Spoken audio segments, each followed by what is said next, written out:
Welcome inside our San Francisco studios. It's Inside Pac-12 Football, the digital edition. I'm Mike Am, joined by Curtis Conway and Yogi Roth.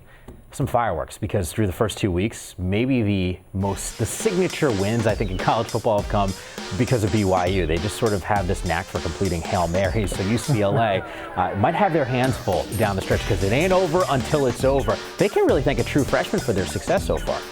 Tanner Mangum, he's a dynamic young man. Clearly the country has gotten to know this guy on huge stages, just making ridiculous plays to win their first 2 ball games. I had a chance to meet him when he was 17 at the Elite 11 high school quarterback competition, and we had co-MVPs his year. It was him and a guy by the name of Jameis Winston. Whoa!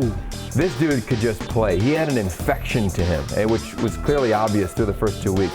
Players just rally around this young man. He's so likable. He's lovable. The fans are all about him.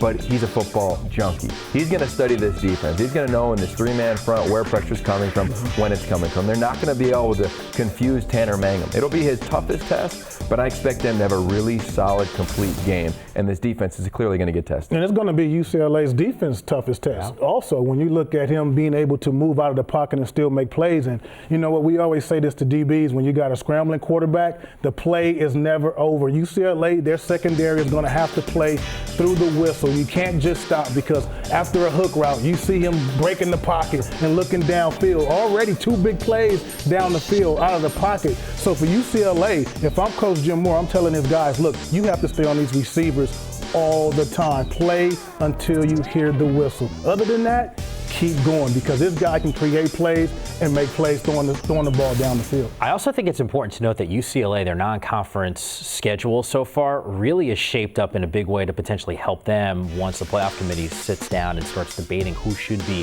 one of those Final Four teams. If things go right the rest of the season, obviously there's still a ton of football to play, a win against BYU is going to be a huge boost for them. Well, I think they're the best team in the Pac-12 right now. I mean, really do. They've had the true realist test consistently, right? Oregon, Michigan State, that was a big test, but week 1 against Eastern Washington doesn't compare to the 2 games they have had, and then obviously heading into week 3.